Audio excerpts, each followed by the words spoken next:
혹시 이 강의 들으신 분도 있을지 모르겠는데, 지속 가능한 환경과 미래, 그래서, 오늘 이제 말씀드리려고 그러는데요.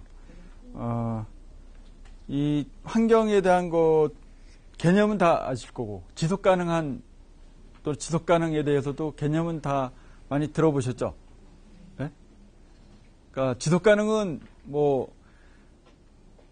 올해에서부터 쓴 단어는 아닌데, 국내에 이제 도입된 거는 그렇게 오래되지 않았죠. 국내에 이제 사용되기 시작한 단어가 지속가능이라는 말 자체가, 영어로는 sustainability라는 그 단어 자체도 그렇게 국내에 많이 사용되지 않았기 때문에 이렇게 익숙하지는 않을 수 있는 단어인데, 일단 환경과 왜 지속가능한 환경이라고 했는지 혹시 이렇게 느낌이 오시는 분 있으신가요? 너무 처음부터 물어보니까 좀 진행한 다음에 이제 말씀하실 수 있는 거 있으면 말씀하셔도 자유롭게 말씀하셔도 되고요. 처음에 이제 여기 나와 있듯이 이게 포인트가 안 돼가지고 좀 불편한데, 일단 여기 나왔지 환경에 대한 개념적으로 다 아시겠지만 그래도 한번 정의, 이 사전에 나와 있는 정의 또는 세계 사전에 이제 영어 사전에 나와 있는 정의라든지 그걸 한번 살펴보면요. 우리나라 국어사전에는 생활체를 둘러싸고 간접적으로 영향을 주는 자연 또는 사회 조건이나 형편 이렇게 돼 있고, 영어도 마찬가지로 그와 유사한 개념으로 되어 있는데, 실질적으로 이게 모든 개념인 모든 것은 우리가 우리 인간 중심으로 이제 해석을 하고 있잖아요. 해석을 하기 때문에 마찬가지로 이제 환경도 인간과의 관계를 갖다가 보여주는 그림을 갖다 도표를 하나 만들어 왔는데, 환경과 인간 사이에서는 환경이 인간한테 이익을 주는 점도 있고 또 한편 해로운 점도 있어요. 환경이 실적으로. 그다음에 거꾸로 인간이 환경에 도움을 주는 것도 있고 또한 해로운 걸 주는 것도 있죠. 근데 근래에는 이제 우리나라뿐만 아니라 세계적으로 이제 사람이 많아지면서, 인구들이 점점 많아지면서 저 관계에서 과거에는 이게 대등한 관계에서 이제 왔다 갔다 하던데, 가면 갈수록 이 밑에 부분이 보게 되면은 나쁜 쪽으로 많이 가고 있죠. 나쁜 쪽으로. 그냥 모든 게 많으면 많을수록 좋은 건 아닌 것 같아요. 많다고 무조건 좋은 게 아니라 어느 적정선이 있어야지만 잘 유지가 될 수 있는데, 그런 의미에서 환경은 고정되어 있는데, 한정되어 있는데, 지구라는 환경은 한정되어 있는데 인간은 자꾸만 그 안에서 늘어나고 있어. 때문에 그 같은 그 결과가 온 게 아닌가 생각되는데, 그래서 자꾸만 인간들이 우주로 나가려는 것도 하나의 그 같은 맥락에서 이해를 하시면은 될 걸로 생각돼요. 다음에 이제 환경을 갖다 또 다른 의미로 이제 정의를 한 것들이 있는데, 이랬듯이 환경정책 기본법에서 환경은 저희는 자연환경과 생물환경, 무생물 환경 이렇게 나눴고요. 자연환경에서. 그다음에 생활환경에서는 대기, 물, 폐기물, 소음, 진동, 악취 이와 같이 자연환경과 크게 생활환경을 갖다 나눠서 환경정책 기본법에 정의하고 있고요. 또한 유엔에서도 이제 환경에 대한 정의를 갖다 나누는데, 약간 좀 다르게 자연환경은 이제 대기, 대양, 물, 암석권, 육상 생태계 이와 같이 5개로 나눴고, 또한 인간환경, 그래서 여기서는 생활환경이라고 그러는데, 이 유엔에서 인간환경이라 하지 인구, 주거, 건강, 생물계, 산업, 에너지, 운송, 관광, 환경교육, 홍보 및 평화, 안전 등 이와 같은 것으로 나눠져 있어요. 그래서 이것을 갖다가 다시 도표로 이제 생각을 해봤는데, 크게 보게 되면은 인간 생활이 가운데 있으면은 이 주위에 이제 공기도 있고 물도 있고 땅도 있고 토양도 있고 이제 동식물이 같이 있는 이와 같은 전체를 갖다 이제 환경이라고 본다고 생각을 하실 수 있고요. 이건 다 아시는 얘기이기 때문에 이렇게 자세하게 말씀드리지 않고 넘어가면서 보고요. 실제 근데 나중에 이 자료가 글을 쓰신다든지 또는 그러니까 이렇게 말하는 거하고 글을 쓸 때하고는 좀 다르잖아요. 글을 쓸 때는 보다 더 정확한 거를 갖다가 써야 되기 때문에 필요하시면은 여기에 있는 법적 또는 사전적 정의라든지 법적 정의라든지 이런 걸 참조하시면 될 것 같은데, 그래서 이제 환경의 범위 내지는 법적 지위를 갖다 이제 살펴보게 되면은 환경의 범위는 이제 전통적인 공해는 국지적인 오염 현상에 대해서 해결 방안을 모색하는 것이고, 현대적 개념에서 환경은 오염 문제는 물론 예방까지도 이제 생각을 하는 것이 바로 이제 환경의 범위가 되었어요. 그러니까 과거에는 그냥 이제 공해가 있으면은 그걸 갖다, 그러니까 뭐 오염 물질이 있다든지 또는 문제가 되는 환경에 문제가 좀 있다든지, 그럼 그걸 어떻게 해결할 것인지를 갖다 주로 이제 생각을 많이 했죠. 예를 들어서 우리 시흥에 같이 붙어 있는 시야호를 갖다가 생각해 보면은 처음에는 시야호가 그렇게 된다고 생각을 처음에 그렇게 그러니까 죽은 호수가 될 줄 몰랐었죠. 예? 만약에 처음부터 그 같은 개념을 여기 있듯이 예방 및 보존까지 생각을 했다 그러면은 시야호를 이렇게 만들려고 계획했을 때 아예 처음부터 계획을 하지 않았을 거예요. 처음부터 그와 같이 문제가 생길 거라는 거 갖다가 좀 스터디를 하고 연구를 해보면 알 수 있거든요. 당연히 문제가 생길 수 있는 거였고 그랬는데 그걸 갖다 이제 그같이 생각을 안 하고 그냥 발전하기 위해서 개발하는 논리에 의해서 우선적으로 이제 개발을 해놓고 보니까 이제 문제가 생기니까 그 다음에 이제 해결책을 찾느라고 여러 가지 방법을 하다가 끝내는 다시 그 뚝을 트는 그런, 그러니까 내해하고 외해가 왔다 갔다 하는 그 시야호의 물을 갖다 밖으로 방류를 하고 다시 이제 새로운 바닷물이 들어오고 그렇게 되는 방법, 그러니까 해결책이라고 할까 하여튼 문제점을 갖다가 푸는 방법을 갖다가 도입을 하게 되는데, 그런 거가 이제 과거에는 그러니까 이런 개념이 없었기 때문에, 이와 같은 개념이 예방과 보존이란 개념이 없었기 때문에 그와 같이 된 것이 아닌가 그렇게 생각이 되거든요.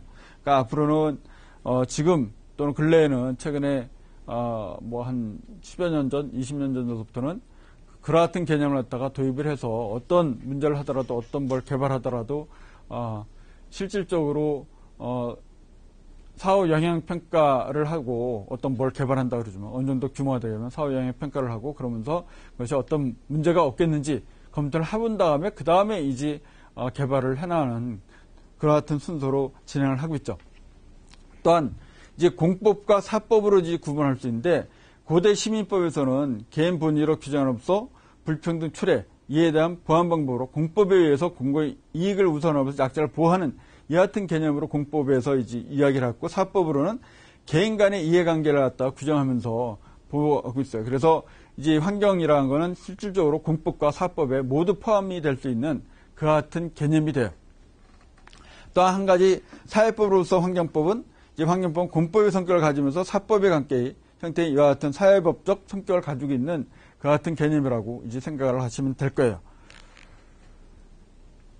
이 환경권은 이제 제5공화국 헌법 33조에 나와 있는 것이 바로 국민이 기본적 권리라고 이제 나와 있기 시작했고, 그 다음에 6공화국에서는 35조에 나와 있고요. 그 다음에 이제 6공화국에서도 이제 환경권에 대한 법률로 정한다 그래서 이와 같이 환경오염 배제 청구권이라든지 환경오염 예방 청구권, 또 수인 한도론을 초월해서 이제 국민의 환경권을 충분히 확보하는 이와 같은 개념들이 법적으로 보장되어 있죠.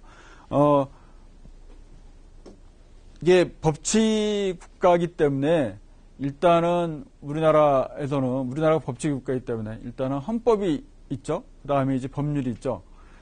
이 환경법이 실질적으로 법률에 이제 들어감으로써 환경에 대해서 중요성이라든지 환경에 대한 실질적인 많은 조치라든지 제재들이 또는 보호하는 개념이라든지 그런 것들이 생기기 시작했어요. 그전에는 그렇게 환경에 대한 거가 실질적으로 그런 개념이라든지 또는 뭐 환경에 대해서 생각을 안 했었기 때문에 또는 그에 대한 후속 조치를 갖다가 할 수 있는 게 없었어요. 그러니까 여러분들 저도 뭐 어렸을 때 그 같은 것을 갖다 실제로 많이 했었고 주위에서 많이 봤는데 그냥 옛날에는 지금도 뭐 아직 하고 있죠. 옛날에는 그냥 뭐 쓰레기 같은 거 그냥 태웠잖아요. 마당에서 그냥 태우면 됐었잖아요. 옛날에는. 예? 그리고 쓰레기 뭐 저한 거 있으면 그냥 갖다 묻으면 되는 거였고 좀 지저분하고 저한 거 있으면 땅속에 그냥 묻으면 그 안에 썩는 걸로 생각하고 썩으니까 이제 그것이 거름이 되고 그런 건 생각하고 그랬었는데 그러던 것들이 요새는 그렇게 하면 다 법적으로 문제가 되죠. 실질적으로 태우는 것도 문제가 되고 그냥 버리는 것도 다 문제가 돼요. 그게 다 환경이라는 개념을 갖다 법적에 집어넣으면서 거기에 대한 조치라든지 제재라든지 그 같은 것들이 조례라든지 등등 조례라든지 등등 같은 것들이 다 만들어지면서 이제 그 같은 것들을 갖다가 못하도록 하면 안 되는 걸 갖다가 사람들도 인식을 하고 그래서 이제 법적으로 제재가 가하게 됐죠. 그다음에 이제 그렇기 때문에 실질적으로 이제 환경 보존을 위해서 어떤 사회적 체제를 갖다가 갖추게 되는데 실적으로는 환경 보존을 갖다가 목표로 하고 있고요. 그 목표를 달성하기 위해서 이제 목표 기준 달성 첫 번째로 보게 되면은 환경 기준을 달성하는 수단으로서 오염물질 배출 시설에 대해서 배출 허용 기준 또한 국제기구에는 권고 기준 등을 갖다가 도입을 해서 실제 어느 정도까지 할 수 있다 하는 것을 갖다가 정해져 있거든요. 법으로도 그렇고 조례로도 그렇고 조치로도 그렇고 등등 여러 가지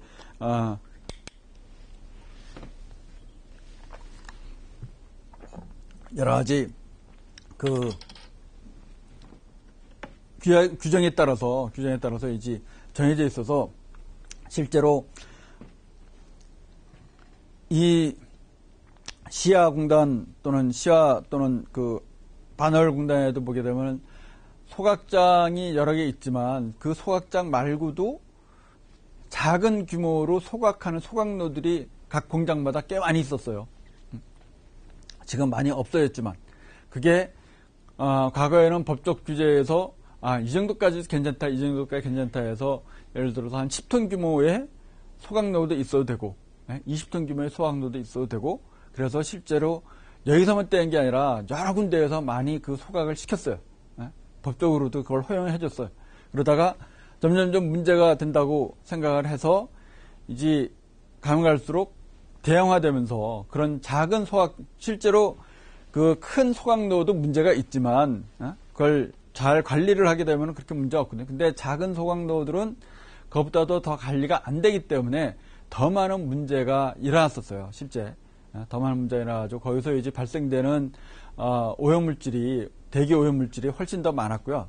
큰 데서 발생되는 것보다 큰 데는 그래도 관리를 갖다가 정부에서도 그렇고 환경단체나 정기적으로 또는 자체에서도 정기적으로 잘 관리를 어느 정도 했기 때문에 그렇게까지 많은 문제를 발생시키지 않는 것들이 있었는데 작은 데는 뭐 여기도 있고 저기도 있고 관리가 잘 안 돼가지고 그런 데서 많은 문제들이 발생하고 있었기 때문에 그런 것을 갖다가 이제 규제를 하기 시작했죠. 그러니까 기준을 갖다가 정하는 걸 점점 더 강화시키기 시작한 거예요. 강화하면서 이제 큰 대형 소각로들만 이제 존재를 하게 돼서 지금은 규제도 규정도 많이 강화됐기 때문에 대형 소각로에서 발생되는 또는 관리나 그런 것들이 발생되는 대기 오염물질이 적게 발생되고 있고 또한 관리도 철저하게 하기 때문에 많이 좋아졌는데 과거에는 뭐 대형 소각로도 문제가 있었지만 특히 그 작은 소규모의 소각로에서 더 많은 문제들이 있었어요. 실제 그런 것들이 이제 강화를 돼서 그러니까 기준을 우리가 어디에다 정에 따라 환경을 갖다가 잘 보호할 수 있고 못할 수 있는데 그런 것들을 갖다가 이제 정한 것이 바로 이제 목표 기준을 갖다가 설정하는 것이 되고요. 그다음에 수행하는 동안 국민 환경을 충분히 확보해야 되는 게 기본인데 이걸 갖다가 생각을 못했던 점들이 있었죠, 과거에는. 그래서 그 다음에 이제 생각하게 된 게 실질적으로 좀 전에 말씀드렸듯이 환경 역량과 균형이라고 그래가지고 환경 역량이란 자연에 가지고 있는 자기 재생 능력, 복원 능력, 정화 능력 등 자정작용, 오토 프리피케이션 그 범위 내에서 오염물질량이 발생돼야 되는데 그것보다 오버되기 때문에 그것보다 많이 나오기 때문에 문제되는 것들 갖다가 이제 자꾸만 규정을 정하면서 제한을 둔 그 같은 사례들이 돼요. 그렇기 때문에 이 같은 규정을 정하면서 기준을 갖다가 강화시키다 보니까 산업 쪽에서는 불만이 생기지만 일단은 사람들이 살기에는 점점 좋아지는. 그러니까 시행착오를 실질적으로 어떻게 보면 정부나 이런 데서 시행착오를 한 거죠. 크게 보게 되면. 그러니까 이 정도만 하더라도 뭐 그렇게 문제가 없을 거라고 생각을 하면서 환경법을 처음에 이제 환경법을 처음에 도입할 때는 이제 문제가 생기기 시작했기 때문에 도입을 한 거고요. 문제가 생기기 시작했기 때문에 도입한 거고, 다음에 도입을 하면서 규정을 만들 때 이 정도면 괜찮겠다 했는데 해보니까 그것보다는 더 규정이 강화돼야 되기 때문에 점점 더 강화를 시켜서 지금 상태가 되는데 지금도 아직까지 좀 문제가 있죠. 지금은 별로 문제가 없다고 생각하시나요? 특히 대기 문제는 별로 아직까지 최근에는 별로 문제가 없으신가요? 아직도 있죠. 아직도. 제가 이쪽 시흥 지역에 이제 학교로 온 게 98년도였거든요. 98년 이제 봄에 왔는데 그 전에도 뭐 이쪽 시와 반월 쪽에 그러니까 우리 학교가 이제 그때 생겼어요. 산업기술대학교가 그때 생겨가지고 그때 이제 처음 왔는데 사실은 그 전서부터 뭐 그러니까 저는 대전에서 이제 연구원에 있어가지고 연구 프로젝트 하면서 이쪽에 회사들하고 관련이 있어서 와서 출장 와가지고 일도 하고 그러면서 보긴 했는데 그때 이렇게 출장 와서 이렇게 왔다 갔다 할 때는 별로 잘 많이 못 느꼈어요. 실제로 이렇게 뭐 가끔가다 냄새 공장 지나가게 되면 공장 옆에서 이제 냄새 날 뿐이었지 일을 하고 그다음에 이제 숙소 와서 자고 그럴 때는 별로 못 느꼈었는데 그때 98년에서부터는 이제 매일 학교에 나와야 되니까 강의도 있고 그래서 매일 나오다 보니까 매일 와서 보면서 어느 날은 하루는 좀 안개가 꼈는데 안개 색깔이 이게 주황색이더라고요. 주황색이 그런 안개가 그렇게 이제 낀 적이 있었어요. 지금은 그런 적이 없지만 그때 당시만 해도 그 정도로 대기가 상당히 안 좋았어요. 그때는 뭐 더 훨씬 형편없이 안 좋았죠. 근데 지금은 그런 정도는 아니죠. 그래도 가끔가다 냄새가 나죠. 냄새가. 그게 냄새나는 게 지금 많이 이제 제한을 두고 뭐 감시도 하고 그러는데 그 냄새나는 거가 실제로 이제 그 물질이 거의 ppm 단위로 있어도 냄새는 나거든요. 그러니까 사람한테 해가 끼치지 않을 정도로 여러 가지 테스트를 해봐 이 정도면은 설령 사람한테 해를 끼치지 않는다 하는 그런 정도의 양이라도 냄새 나는 물질들은 나요. 거의 이제 디텍터로 발견되지 않을 정도도 냄새 사람 후가에는 냄새를 갖다 느낄 수 있는 그런 정도가 돼서 냄새가 나는 경우가 있는데 사실은 그것보다도 냄새가 문제가 아니라 냄새 안 나는 물질 중에서 우리가 별로 인지를 못하는 물질 중에서 훨씬 더 우리 몸에 나쁜 해로운 것들이 있어요. 대표적으로 잘 아시는 다이옥신 같은 거는 냄새가 안 나요. 냄새 안 나는데 그거는 발암 물질이고 굉장히 유독한 독성 물질이거든요. 다른 냄새 나는 것보다 그게 훨씬 더 안 좋은 건데 그런 거는 별로 그러니까 사람들이 못 느끼죠. 실질적으로 지금 소강내에서 그 다이옥신 나는 거는 과거에는 모르고 이제 하다가 보니까 그렇게 다이옥신이 많이 배출이 됐는데 지금은 다이옥신을 갖다가 어떻게 하면은 발생 안 시키는지 또 이제 정화장치라든지 그 발생되는 소강내에서 나오는 그 처리 장치들이 대기 방지시설, 오염 방지시설들이 잘 돼 있어서 근래에는 거의 안 나오고 있어요. 거의 안 나오지만 그래도 모르죠. 나올 수가 있으니까 항상 조심을 해야 되는 그런 물질에. 그래서 이제 점점 이제 강화를 하는 그런 과정이 있었고요. 그러면서 실제 이제 자연 시스템과 자연 순환 시스템을 갖다 조화를 이루는. 그러니까 이게 아까 말씀드렸듯이 과거에는 뭐 그냥 집에 마당에서 태우고 뭐 이렇게 땅에다 묻고 그러더라도 그렇게 많지가 않았기 때문에 어느 정도 시간이 지나면 썩고 뭐 그러면서 별 문제가 안 생기는데 지금은 아까 잠깐 말씀드렸듯이 이제 시흥단에서 그 공단 그러니까 산업단지에서 여러 군데에서 작은 양이라도 여러 군데에서 많이 태우다 보니까 이쪽에까지 전부 다 오염물질이 대기오염물질이 넘어오면서 문제가 됐었죠. 그러니까 이 양이 처음에 이 정도면 괜찮겠다 했을 때 하고 그것이 아닐 때 점점 줄여나가는. 그러니까 어느 정도는 있어도 발생되더라도 과거 옛날에 이제 우리들이 또는 제가 이제 어렸을 때 그거 물론 이제 뭐 여러 군데서 태우더라도 그렇게 많이 양이 적은 경우에는 또 여러 군데서 태우지 않으면 별로 그렇게 문제가 안 되는 정도로 금방 없어지잖아요. 금방 없어지고 그래서 문제 안 되는 정도인데 지금은 이제 여러 군데에서 또 양도 많아지고 그러니까 문제가 돼서 점점 더 그걸 갖다 규제를 강화하고 자연적으로 정화되지 않는 그런 문제가 생기기 시작했기 때문에 절대적으로 이제 그 제한을 갖다가 두기 시작했죠.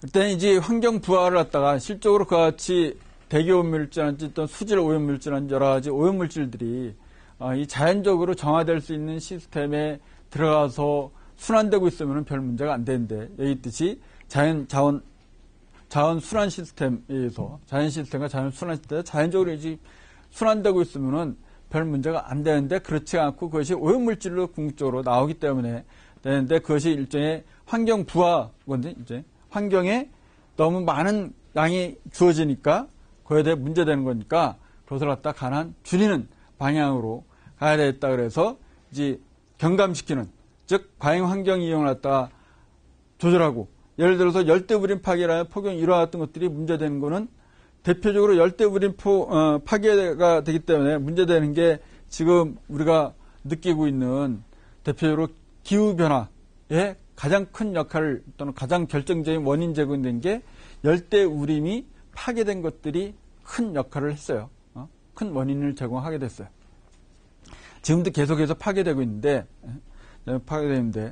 그런 부분들이 그렇게 파괴되지 않았다면은 이 기후변화가 이렇게 빨리 또는 문제가 되지 않을 수도 있지 않았을까, 그런 생각을 하고 있죠. 산업혁명이 비록 일어났다 할지라도. 그래서 이런 부분은 전체적으로 이제 생각하는 게 어떻게 하면 가난 이 환경부를 갖다 감소를 시켜야 될까, 이런 쪽에서 사람들이 생각을 하고 있고요. 그렇기 때문에 이것을 갖다가 유지를 해야지만 되는 그런 상황이 있어요. 실제 우리가 환경하게 되면은 별로 아직까지 그 가치 평가를 잘 못하고 있는데, 근래 한 몇 년 전서부터 환경에 대해서도 가치 평가를 해야 된다는 얘기를 많이 해요. 대표적으로 우리가 많이 느끼는 거는 이 시흥 쪽에, 해안 쪽에 있는 갯벌들, 지금 다 송도도 그렇고 다 매립이 됐기 때문에 그것을 개발 논리에서 다 매립을 하는 것이 경제적으로 더 낫다고 이제 사람들이 생각을 해서 개발을 또는 매립을 한 거잖아요. 근데 지나가 보니까 이게 갯벌이 없어지는 거에 때문에 손해 보는 게 많아요. 예? 그렇죠. 갯벌이 없어지기 때문에 손해 되는 게 굉장히 많잖아요. 예? 그 같은 손해를 갖다가 그냥 손해라고 생각하죠. 이걸 실제로 어떤 숫자적으로, 즉 경제적 가치를 갖다 따져봐야 되겠다. 그래서 따지기 시작을 했고요. 실제 어떤 걸 뭘 개발을 해야 되겠다. 그러면 그에 대해서 평가를 할 때 지금 말씀드린 것 같은, 그러니까 이게 없어짐으로써 또는 파괴됨으로써, 환경적으로 파괴됨으로써 오는 불이익과 또는 개발하면서 얻는 이익과 등 이런 것들을 갖다 다 한꺼번에 평가하고 가치를 갖다 따지는 그 같은 개념들이 근래에는 생겨가지고요. 지금 얘기했듯이 환경 혜택을 갖다가 얼마큼 경제적 가치가 있는지를 갖다가 사람들이 생각을 하고 있어요. 또한 환경 보존을 위해서 철학적 제도 접근 방법도 있는데, 문명사적, 철학적 관점에서 보게 되면은 인류 문명의 변동 과정에서 인간과 자연의 관계성을 밝혀 미래 환경 경영에 대한 해석 방향을 갖다 제시하고, 또한 시대를 반영하는 사상 및 철학적 측면에서 환경을 이해를 해야지만 되고 있어요. 그러니까 우리가 이제 생각했을 때는 옛날에는 환경에 대해서 별로 이제 사람들이 생각하지 않았다고 이제 생각을 많은 사람들이 이제 생각하고 있지만, 철학자들, 우리나라의 대표적인 그 또는 태계와 율곡, 이황 같은 그분들이 이야기하신 것들 보면 환경에 대한 개념을 갖다가 이야기하신 것들도 있더라고요. 지금 머리에서 기억이 안 나는데, 그런 걸 갖다가 이제 하셨던 것들 갖다가, 말씀하셨던 것 갖다가, 이게 작성된 것들 갖다가 한번 본 적이 있거든요. 그래서 그런 쪽으로 이제 정리를 하신 분들이 있는데, 실질적으로 철학가들도 그런 환경에 대한 개념을 갖다가 생각들을 많이 했어요. 실제로 많이 했고, 그에 대한 걸 갖다 방향을 제시하고, 그러면서 특히 이 건축하시는 분들 중에 옛날에 미켈란조라든지 또는 다빈치라든지 같이 그 뛰어난 학자들을 보게 되면은 건축과 관련된 상담은 그때 당시에 환경을 생각해서 건축이라든지 어떤 걸 설계를 하고 개념을 도입한 것들이 있더라고요.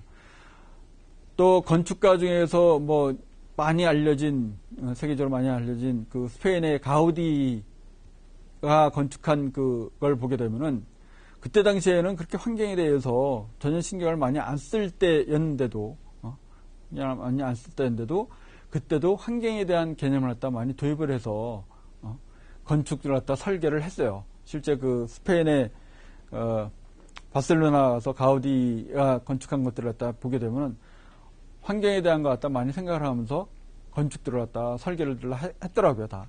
그러니까 뛰어난 사람들, 그러니까 미리 이제 앞을 내다보고 있었던 사람들은 충분하게 그런 개념을 갖다 환경에 대한 개념을 갖다 생각하면서 도입을 했다고 생각이 돼요.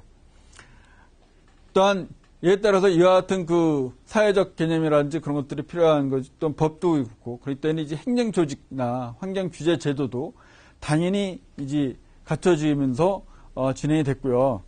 갖춰지면 진행했고, 그에 따라서 실질적으로 법도 그렇고, 규정도 그렇고, 제도도 그렇고 만들어지고 있죠.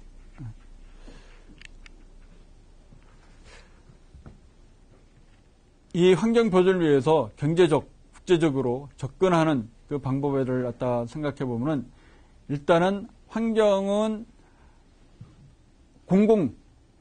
공공적인 자원이라고 생각해서 정부를 갖다가 정부가 개입해서 즉 환경에 대해서 사회적 피해, 재분배, 오염 해제에 대해서 제재를 갖다가 하는 그 같은 것이 바로 이제 정부에서 하고 있고 또한 외부 환경 변화에 따라서 기업체의 참여가 있어서 정부의 규제라든지 국제환경 변화, 원자재 급등에 따른 자원관리를 갖다가 실질적으로 기업도 하고 있고 정부도 하고 있어요. 세계 기구도 하고 있고 세계적으로, 국제적으로도. 그래서 국제적 차원에서 보게 되면 환경오염 피해 불균형 해소, 무역과 연계한 지구적 대처로서 그린라운드라든지 IS 14000이라든지 이 같은 것들을 갖다가 만들어서 국제적으로 만들어가지고 모든 기관이라든지 가능한 모든 기관에 적용을 하려고 그렇게 하고 있죠. 국가는 당연히 따라가고 있고 기관도 따라가고 있고 회사도 지금 많은 회사들이 이걸 따라가고 있죠. 그래서 일단 IS 14000을 갖다 받은 회사라 그러면은 일단 어느 정도 환경적으로 문제가 없는 회사라고 생각을 하셔야 돼요. 나중에 이제 회사나 어떤 회사를 갖다 이제 봤을 때 IS 14000이 있는지 없는지에 따라서 그 회사의 수준을 갖다가 평가를 할 수가 있거든요. 일단 대기업들은 대부분 다 있고요. 중소기업도 환경과 관련된 일을 한다든지 그런 데는 ISO 14000을 갖다 받고 있는 데가 많죠. 여기서 더 나아가서 요새는 이제 이야기하는 지속가능 경영이라는 개념을 갖다 도입을 한 그런 회사들이 많아가지고 실제로 그 뒤에도 다시 한번 얘기하지만 지속가능 경영 보고서를 갖다가 발간하고 있는 회사들은 어느 정도 앞서 나가는 환경적으로 문제없이 앞서 나가는 회사라고 기업이라고 생각을 하셔도 될 거예요. 환경경영 시스템서 즉 ISO 기술위원회에서 이 ISO 14000 시리즈를 갖다가 도입을 하면서 환경경영에 대한 책임과 권한, 실무 방법, 절차, 관리 개선 방법을 갖다 수립을 했어요. 실질적으로 ISO 14000이라는 걸 갖다가 도입을 하게 되면은 이 같은 환경경영, 기본적인 환경경영을 갖다가 해야지만 될 수밖에 없어요. 그래야지만 이제 ISO 14000을 갖다 받을 수가 있거든요. 그러니까 저 ISO 14000이 이제 도입되고 그러면서는 그 개념이 이제 환경경영 보고서라고 냈었고요.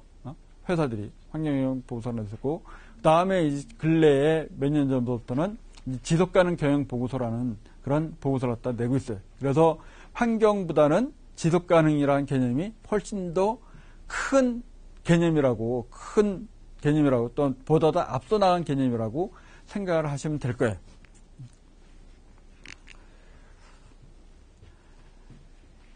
이 환경 보존을 위해서 국가적인 그 수단에는 제도적 방법으로는 이제 규제적 방법, 경제적 방법, 자발적 방법 이와 같은 것들을 갖다가 할 수가 있죠. 그래서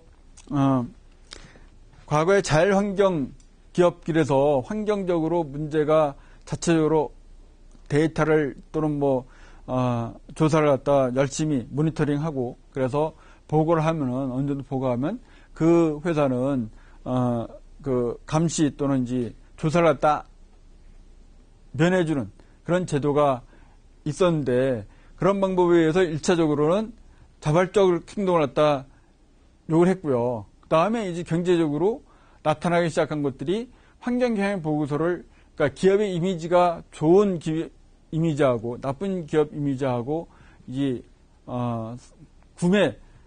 구매자들이 사는 게 달라지기 시작했죠.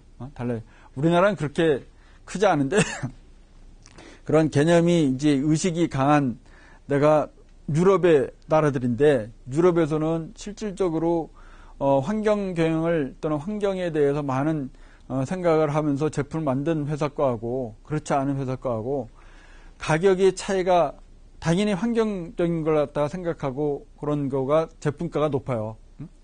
제조 원가가 높기 때문에 높을 수밖에 없고. 그런데도 불구하고 훨씬 더 이쪽 제품 거를 갖다 많이 사요. 그러니까 예를 들어서 지금 우리는 전부 다 하얀 종이를 많이 쓰고 있죠. 근데 유로 애들은 하얀 종이를 그렇게 많이 안 써요. 유로 애들은 다 갱지, 그러니까 갱지도 잘 만들면은 인쇄하는데 별 문제 없이, 전혀 문제 없이 좋은 종이로, 품질이 좋은 종이들이 나오고 있거든요. 나오기 때문에 갱지를 갖다 훨씬 더 많이 쓰고, 특수한 경우에만 이제 하얀 종이를 쓰지, 일반적으로 갱지를 굉장히 많이 써요. 근데 우리나라는 그렇지 않고 완전히 전부 다 하얀 종이로만 쓰죠. 훨씬 더 하얀 종이가, 나무 하나 가지고 만약에 하얀 종이를 갖다가 한 장을 만든다면 그 갱지는 2장, 3장을 만들 수 있거든요. 훨씬 더 많이 만들 수 있는데, 그런 거 갖다가 우리나라처럼 나무 그 원료가, 종이 만드는 나무는 대부분 다 외국에서 수입해요. 펄프 자체를. 우리나라에서 펄프가 나오고 있지만 펄프 공장이 우리나라에 한 군데 있는 걸로 알고 있어요. 한 군데, 저기 울산 그쪽 동해 펄프라고 그 펄프, 화학 펄프 만드는 건 한 군데 있는데, 거기서 나온 게 이제 화학 펄프, 하얀색의 그 펄프가 나오는데, 거기서밖에 없고 대부분 다 수입해다, 펄프를 갖다 수입해다가 우리나라에서 종이 만들고, 그 신문지는 그냥 그 갱지 만드는 펄프는 국내 그 종이 회사들이 몇 군데서 그런 펄프를 갖다 만들 수는 있어요. 만들 수 있는데, 그래도 나무는 전부 다 대부분이 이 외국에서 수입해다가 그걸 갖다가 이제 활용을 해야 되고, 특히 동해 펄프 같은데 그 펄프 회사에서는 대부분 다 이제 나무는 외국에서 다 수입을 하고 있는 걸 할게요. 국내에서 나오는 나무 가지고는 종이 만드는 게 쉽지가 않고, 국내 나무는 종이를 만드는 데는 좋은 원료가 아니에요. 그리고 비싸고, 그러니까 열대나 저쪽 그 시베리아나 그쪽에서 나오는 나무들이 훨씬 더 가격적으로 더 싸고, 그래서 대부분이 다 이제 수입을 하고 있어요. 그럼에도 불구하고 어떤 때는 우리나라는 하얀 종이를 갖다 많이 쓰고 있는 게 현실이죠. 그래서 그런 경제적인 방법에 의해서도 어떤 그 개념을 둬야 되는데, 그게 잘 안 될 때, 지금 우리나라처럼 이제 하얀 종이 많이 위주로 쓸 때는 규제적으로, 어떤 제도적으로 하얀 종을 갖다가 쓰는 것 갖다 제한을 갖다 한다든지, 그럼 좀 나아질 수가 있을 수 있죠. 근데 아직까지는 뭐 그렇게까지 안 하고 있죠. 다음에 법률 규제에는 법률에 의한 규제 기준이라든지 행정 지도를 갖다 할 수 있는데, 정부와 지방자치단체에서 이제 국민과 지역 주민의 의견에 따라서 이제 이를 책임지고서 규제, 법, 조례 등을 갖다가 만들어서 행하고 있죠. 이번에 지방자치단체장들을 갖다가 이제 뽑았기 때문에, 법은 정부에서 이제 전체적으로 입법부에서 또는 행정부에서 제안해서 이제 만들어지지만, 실제로 그것이 잘 적용되고 그런 건 조례가 중요하거든요.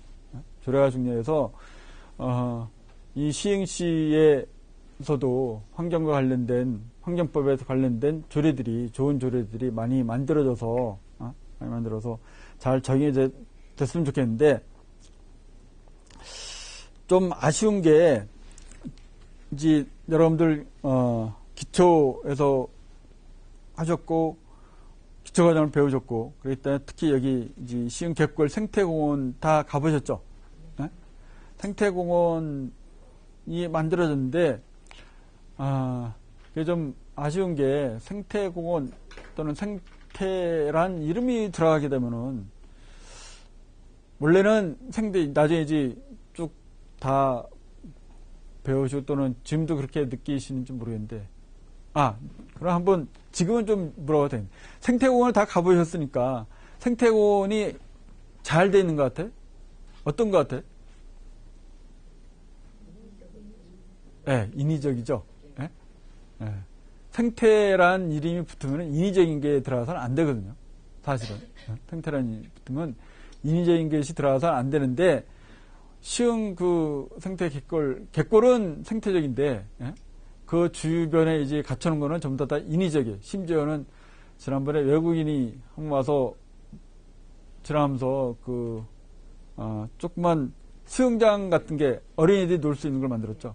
거기에 왜 그런 게 생태공원이라고 그랬는데 왜 그게 있냐고 수영장이 있냐고 그러더라고요.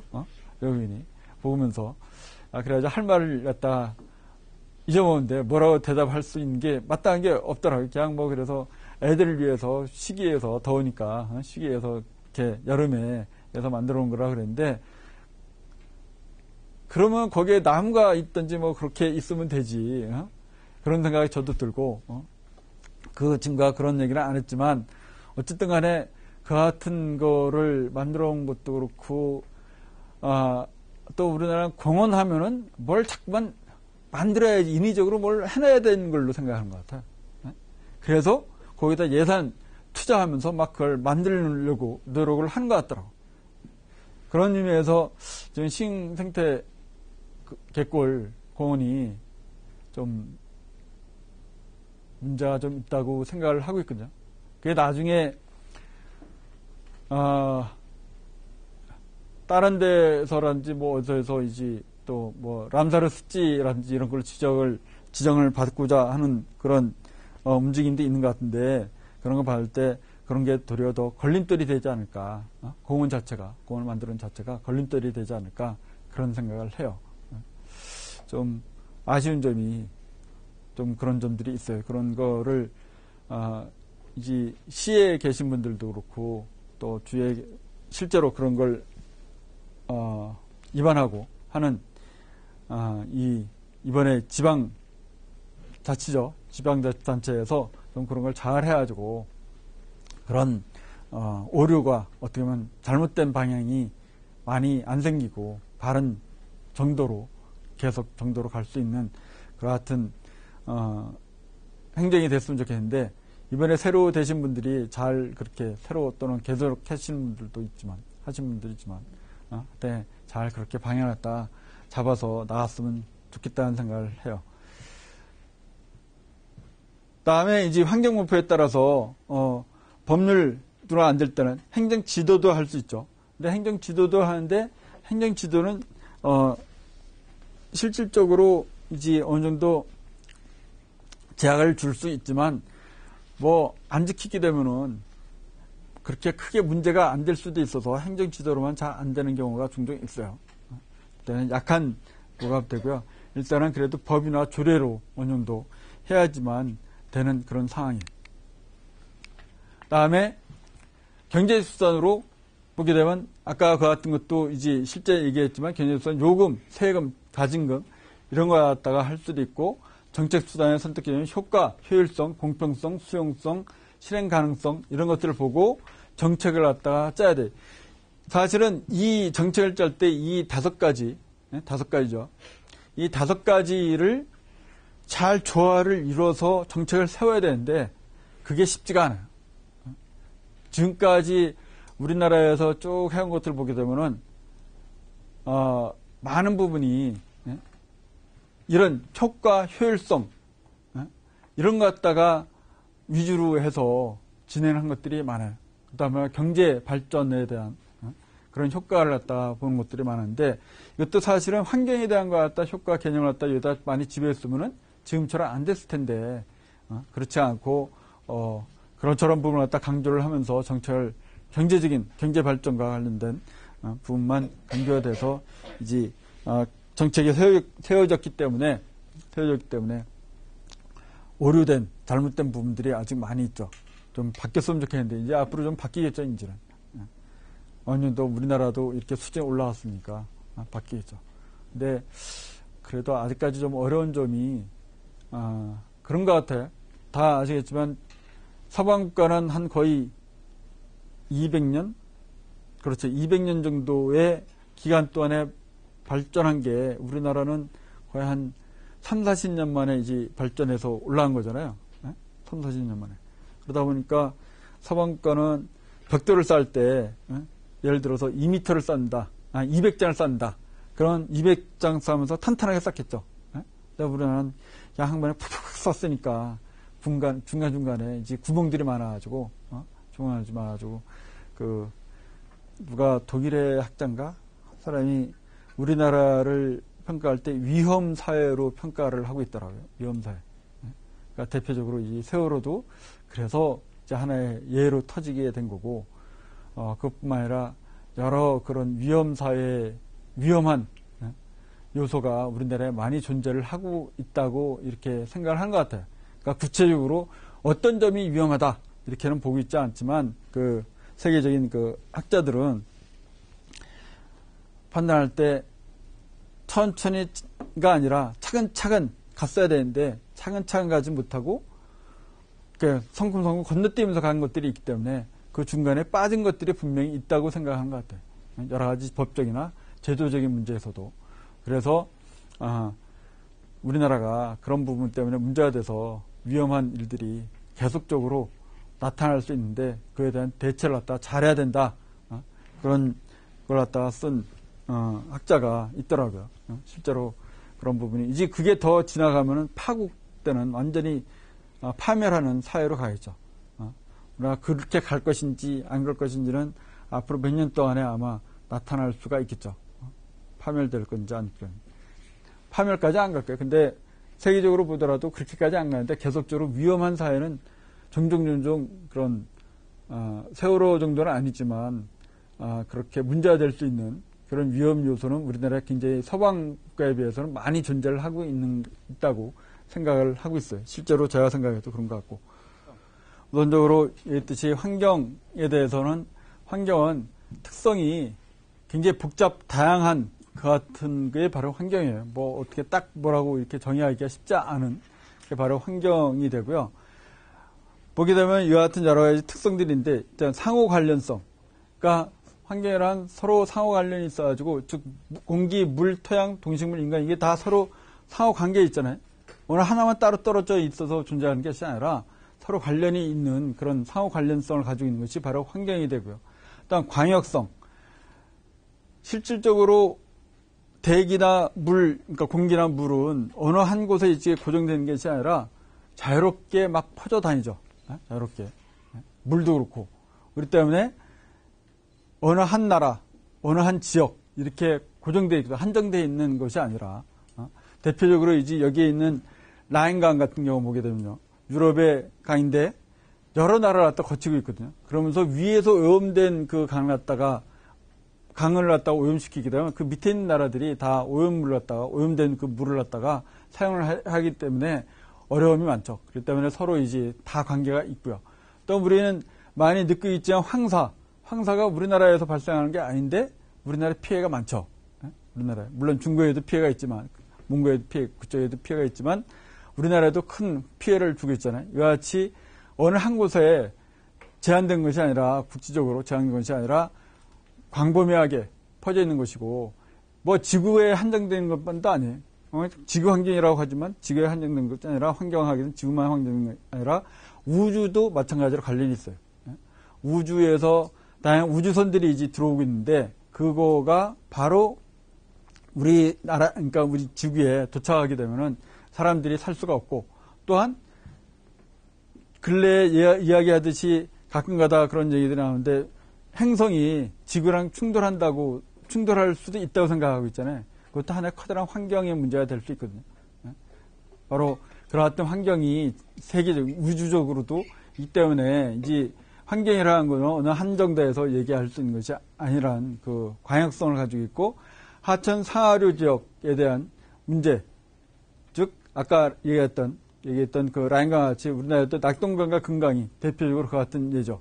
낙동강 특히 금강보다 낙동강은 강 자체가 굉장히 천천히 흐르는 강이라 굉장히 지역적으로 굉장히 천천히 흐르는 강인데 또한 그 밑으로 내려가게 되면 진주서부터인가 어디서부터인가는 좀 더 이제 바닷가를 끼면서 강이 천천히 흘러가지고 부산 쪽으로 들어가게 돼 있잖아요. 근데 대구 쪽에서부터 오염돼가지고 내려오는 물들이 많아서 그 물이 실제 낙동강 물은 식수로 사용하기에 굉장히 어려움이 많죠. 그래서 고도 정수 장치가 아주 오래전서부터 거의 도입이 되고 그러면서 그 낙동강 물을 갖다 식수로 사용하는데 문제가 많다는 것이 많이 얘기가 되고 있죠. 그래서 그걸 갖다 개선하기 위해서 많은 노력들을 하고 있는데 아직까지도 완전한 개선이 됐다고는 볼 수 없어요. 낙동강물. 한강도 마찬가지지만. 그다음에 시차성. 또한 환경은 시차성도 있어요. 오염 발생과 여한 간의 시차적, 그러니까 오염이 지금 오염시켰을 때, 오염 얘기가 됐을 때 바로 어떤 문제가 나타나는 것이 아니라 한참 뒤에 나타나요. 뭐 1년 있다 나타나는 경우도 있고 10년 있다 나타나는 경우도 있고 뭐 한 50년 있다 나타나는 경우도 있고 지금 아직까지 우리나라에서는 그 같은 문제를 갖다가 많이 이야기를 하고 있지 않은데 예를 들어서 미국 러넬 유해물 폐기물 매립 사건이 1896년에 있었던 게 실제 나타난 건 1970년 약 한 100년 가까이 후에 나타났잖아요. 이것뿐만 아니라 이 미국뿐만 아니라 또 일본에서 미나마타 사건이라든지 이따이따이 사건이라든지 이와 같은 것들이 있었는데 이것뿐만 아니라 독일의 라인 강변에 화학회사들이 큰 화학회사들이 많이 있어요. 바이에르라든지 또는 바스프라든지 이와 같은 회사들이 많이 있는데 바이에르의 레버쿠젠이라는 그 도시에 바로 라인 강변 쪽에 그 회사가 큰 회사가 뭐 한 지역적으로 보면 시아공단만큼 클 거예요. 그 회사 자체가 굉장히 크게 자리 잡고 있는데 거기에 뭐 주민들 같이 있으면서 그러니까 독일에 보게 되면은 거기 가본 적이 있는데 공장이 있으면 바로 옆에 이제 또한 주민들도 같이 살고 그렇게 돼 있어요. 완전히 공단으로 딸이 되는 것만 아니고 옛날에 이제 개발을 했기 때문에 그럴 수 있는데 거기에서 이제 나오는 폐기물들을 화학 공장에서 나오는 폐기물들을 공장 안에 다른 데 뭐 처리하지 않고 공장 안에 그냥 다 묻었어요. 묻었어. 묻었더니 어느 날 비가 오고 그러면서 이 묻었던 그 폐기물들이 안에서 자체적으로 문제가 생기면서 흘러서 지하수를 오염시키면서 라인강으로 들어가기 시작했어요. 처음엔 몰랐죠, 그런 걸.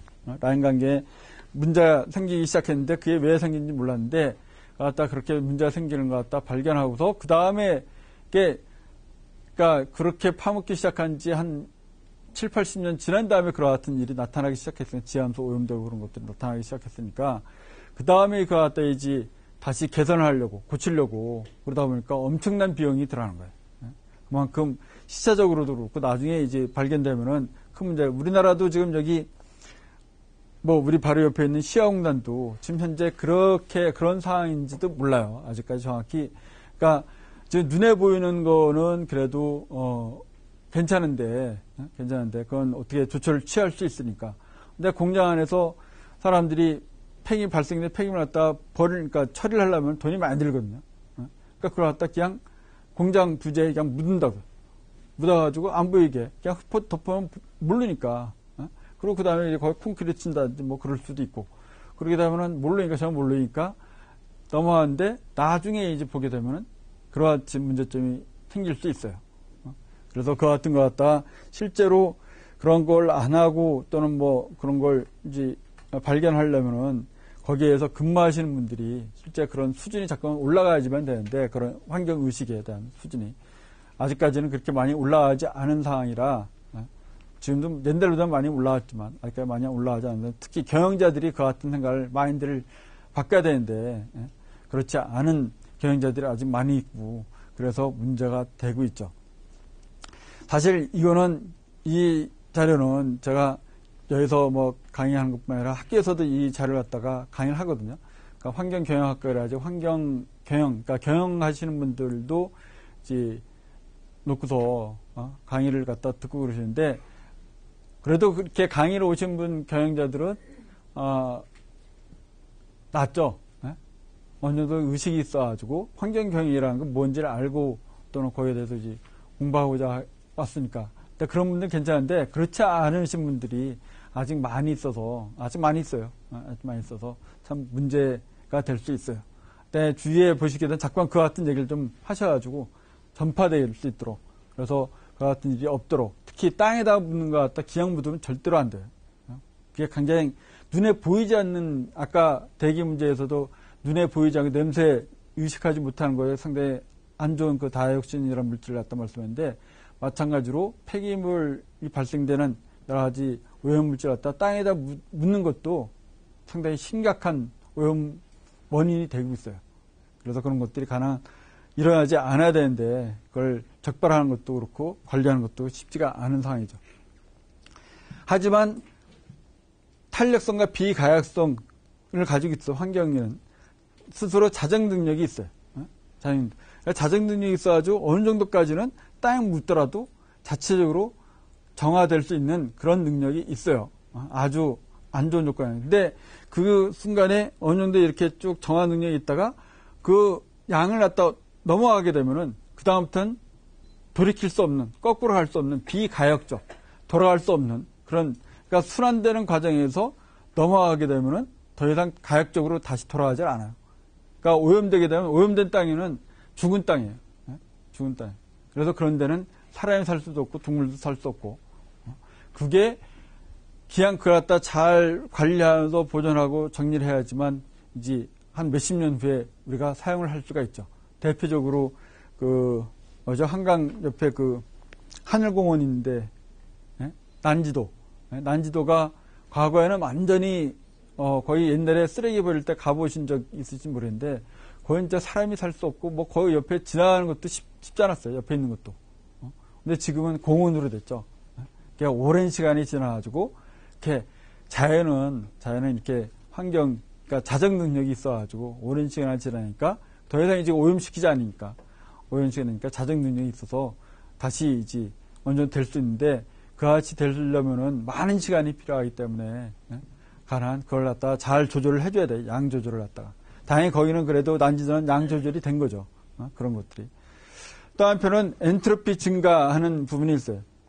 환경이란 개념, 모든 것들이 자연 이 법칙에서 보게 되면은 이제 엔트로피는 쉽게 얘기하면은 혼란도거든요. 혼란도.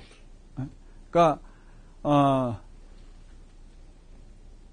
지금은 이 안이 그렇게 덥지 않고 괜찮으니까 이제 가만히 들어 계시기 때문에 혼란하지 않죠.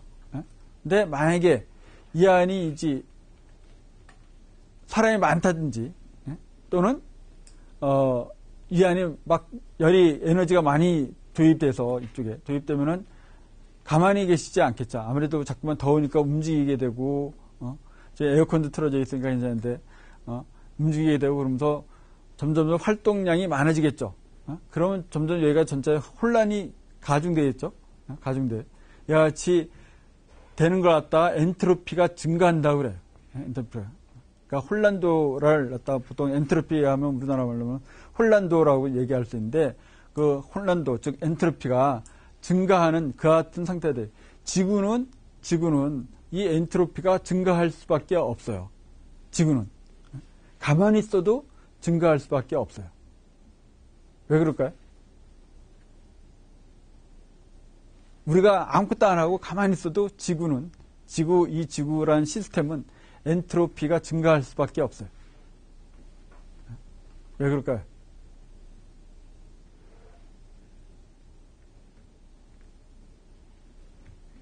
에너지가 계속 외부에서 들어오고 있잖아요. 태양 에너지가 계속해서 들어오기 때문에 에너지가 계속 들어오고 에너지가 도입되면 도입될수록 엔트로피는 증가하거든요. 에너지가 도입되면 도입될수록. 그러니까 우리가 지구를 갖다 이 방이라고 보면은 이 방 안에 계속 에너지가 도입되면 될수록 여기도 엔트로피가 즉 혼란도가 증가하듯이 또는 이 공간 안에 이 교실 안에 강의실 안에 사람이 계속 들어오면 들어올수록 혼란도가 증가하듯이 지구도 마찬가지로 혼란도는 엔트로피는 계속 증가할 수밖에 없는 그 같은 자연 법칙이 있어요. 그러니까 그것을 갖다가 어떻게 하는지 조절하면서 감소시키고, 그러기 위해서는 자원도 가난 적게 사용하고 에너지도 적게 사용하고 그래야지만 돼요. 그래야지만 되는 그 같은 상황에 있어요. 지구는. 그 같은 환경의 특성이 있는데 이제 실질적으로 환경 문제가 대두되기 시작한 거는 바로 가장 큰 원인은 이제 인구의 증가가 있어요. 인구가 얘 있듯이 1800년대 10억 정도였고 한 100년 동안, 120년이죠. 120년 동안에 2배로 늘었어요. 그러니까 10억이 늘었어요. 근데 여기서는 100년이 아니라 한 30년 동안에 또 10억 늘었어요. 그 다음에는 한 15년 만에 또 10억이 늘었어요. 그러니까 인구 증가율이 이렇게 올라가는 게 아니라 완전히 J자로 이렇게 올라가고 있어요. 지금 87년에 50억 되고 90년에 60억 되고 이제 지금 70억 이렇게 보태 있죠. 70억 됐는지 모르죠. 그다음에 증가율이 선진국보다도 90% 개발도상국에 있고 세계 인구의 증가가 75% 아시아에 편제되어 있고 이에 따라 순환 증산인데 주택 공급이 증가되고 있고 그 같은 상황에 있어요. 근데 지금은 더 문제되는 게 얘기 들으셨는지 모르겠지만 과거에는 그 오염물질을 많이 배출하고 많이 사용하는 데가 선진국이었어요. 선진국 주로. 선진국의 인구는 뭐 다 해봤자 2, 3억 정도밖에 안 돼요. 3, 4억? 많아야 5억 정도. 근데 지금은 어디가 많이 하고 있냐? 여기 있듯이 개발도상국이 지금 막 발전하면서 자체적으로 막 올라가고 있다. 올라가고. 특히 대표적으로 잘 아시다시피 중국은 인구가 10몇 억이죠? 15억인가? 13억인가? 이렇게 되죠? 중국 하나만 보더라도 뭐 사용하는 양이 엄청나게 많죠. 자원도 그렇고 에너지도 그렇고. 그 같은 것들이 많아가지고 그래서 중국뿐만 아니라 얘기하는 브릭스라죠. 브라질, 그다음에 인도, 중국, 러시아 이 4개 국가가 인구도 많은데 거기서 사용하는 자원이라든지 에너지들이 굉장히 많기 때문에 과거에는 모든 것들이 환경을 오염시킬 수 있는 물질이 증가해내 이렇게 됐다 그러면은 지금은 이렇게 되는 게 이렇게 됐거든요. 곡선이. 이렇게 올라왔어요. 실제로 이와 같은 데이터들이 나오고 있는 것들이 많이 있어요. 그 관련돼서 나온 것들이. 그래서 더 문제가 되겠고 이에 따라서 생산량이나 소비량이 점점 증가해야 되고 자연에 대한 인간 우위사항 여기 보면 창세기에도 이렇게 나와 있다고 돼 있는데 창세기에도 실제 인간이 더 우월하다 이와 같은 사상을 이 사람들이 갖고 있고 그래서 다스리다 관리하다 이런 개념을 가지고 있었는데 이제는 이 개념이 아니라 지금 바뀌고 있는 게 조화롭게 같이 공생한다는 개념으로 환경에 대해서는 같이 한다는 개념으로 가지고 가야지만 돼요. 환경은. 그래야지 인간이 계속 생존할 수 있지 계속 다스린다 또는 관리한다는 개념으로만 가면은 그렇게 오래 못 갈 거예요. 도리어 이 역습이 환경 자연에 의한 역습이 공격이 일어날 수 있을 거예요. 인간의 이기심과 공유심의 비극 때문에 관리할 책임이 있는데 공인 때문에 공동으로 관리할 책임이 있는데 이런 것에 대한 것들이 개념이 약하기 때문에 이제 환경 문제가 대두됐고 또한 인간의 근시안적 사고방식 이와 같은 것 때문에 이제 환경 문제가 대두됐어요.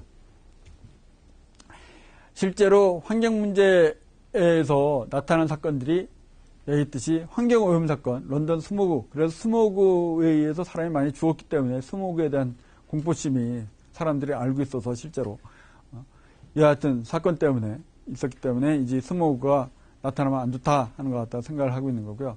그래 따라서 이제 인간 환경선언이 1972년에 있게 됐죠.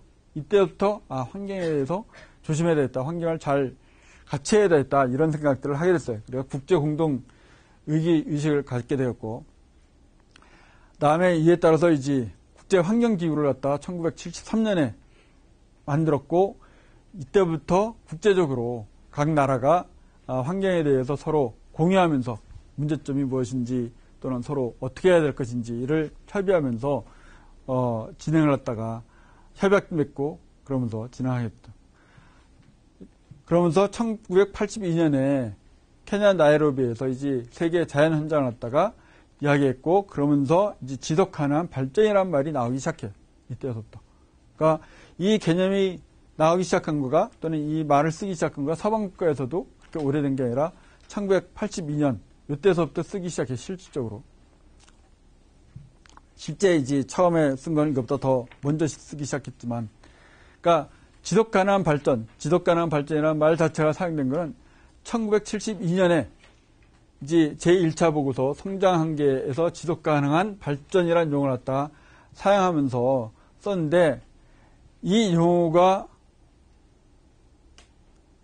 나오기 시작한 거는, 바로 로마 클럽이라는 데서, 처음에 사용을 시작하면서 했고, 그 다음에 이제 많이 알려지기 시작한 거는 1980년대 지속 가능한 사회라는 이 개념이, 또는 유엔에서 이 말을 쓰면서 그때부터 서스테너블, 즉 지속 가능한이라는 용어에 대해서 사람들이 개념을 갖다 갖기 시작했어요. 그전에는 서스테너블에 대한 그 지속 가능이라는 개념에 대해서 정확하게 의미를 또는 개념을 갖다 가지고 있지 않았어요.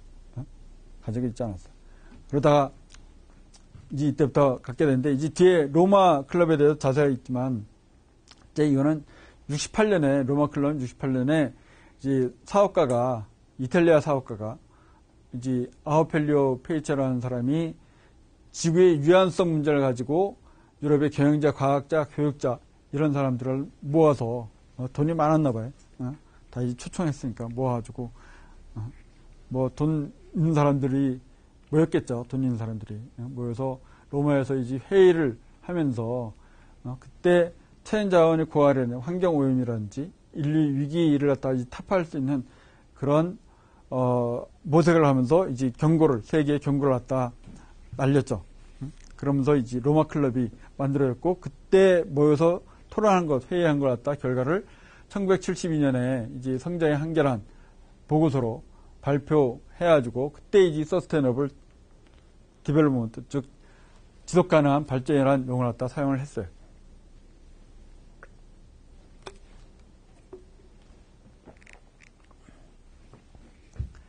그러면서 이제 또 한 사용한 게 1987년에 환경과 개발에 관한 세계위원회가 발표한 우리 미래라는 데서 공식적으로 공식화하기 시작했는데, 이 지속 가능한 발전한 개발이라는 걸 갖다가, 즉 뭐라고 그랬냐면, 미래 세대가 그들의 필요를 충족시킬 수 있는 가능성을 손상시키지 않는 범위에서 현재 세대의 필요를 충족시키는 개발이라고 정의하면서 이제 환경적으로 건전하고 지속 가능한 개발이라는, 즉 ESSD의 개념을, Sustainable Development, 그 개념을 갖다가 확립을 했어요.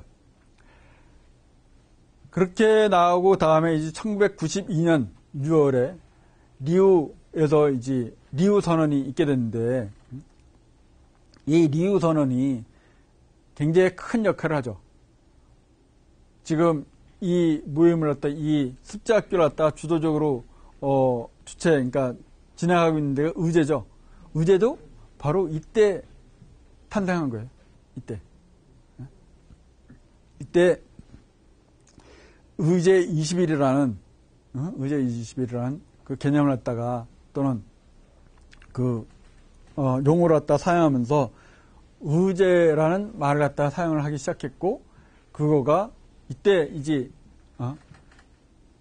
발표를 하면서 각 나라들이 이걸 갖다 받아들이기 시작했고, 여기에 따라서 우리나라도 의제를 갖다가 구성을 했어요. 그러니까 이 90년에 있던 리우 선언이 굉장히 중요한 선언이었고, 환경적으로 또는 세계적인 그 지속 가능한 쪽에서 보더라도 굉장히 중요한 회의였어요. 이 회의가 있은 다음에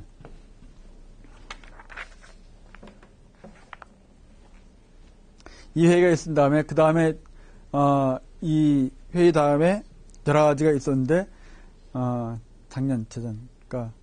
2012년이죠.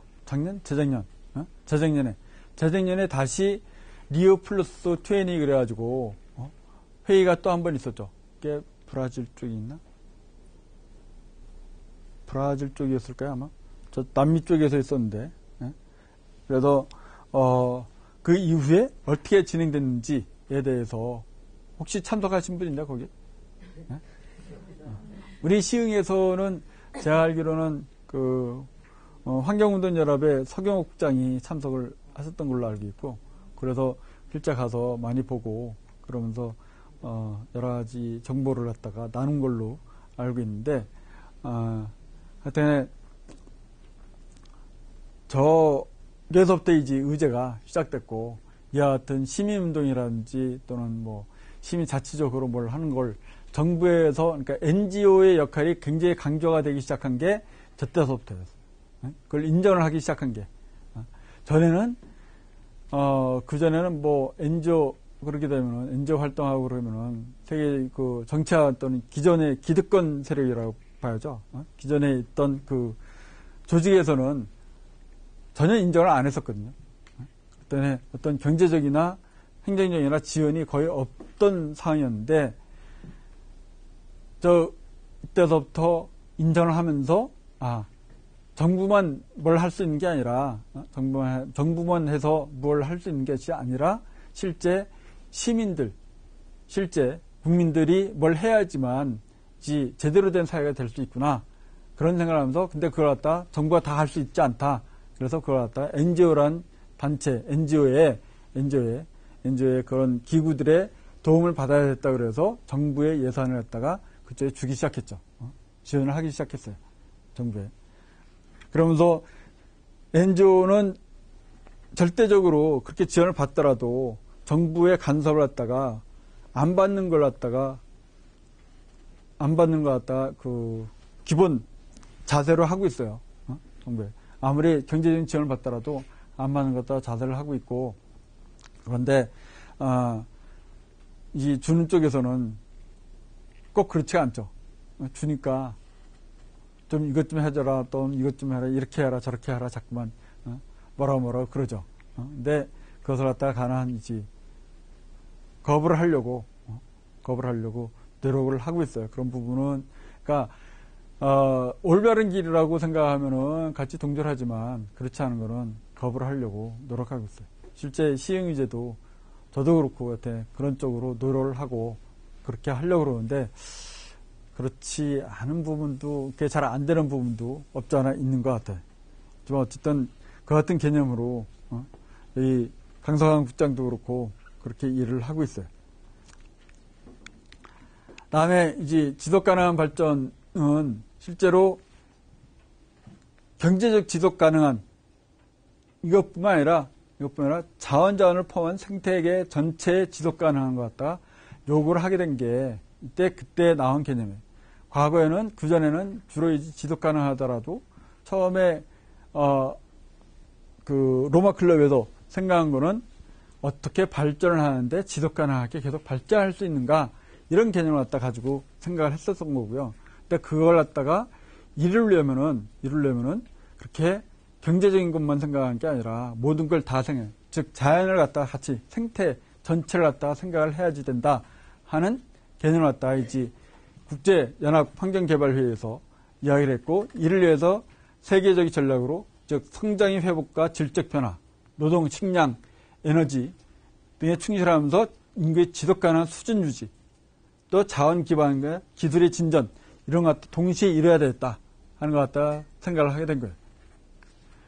여기서 중요한 거는 바로 요 부분에, 요 부분, 인구의 지속 가능한 수준 유지, 이게 굉장히 중요한 부분이에요. 실제로. 다른 거는 계속이지 발전해 나갈 수 있어요. 근데 이거는 어떻게 잘 안 되는 부분이에요. 이게 조절이 잘 안 되는 부분이죠. 지금 우리나라는 한때 막 인구가 급속하게 증가했다가 지금은 떨어지고 있죠. 이것도 큰 문제예요. 이렇게 되면 지속 가능한 발전을 이룰 수가 없어요. 지속 가능한 발전이 일어날 수 없어.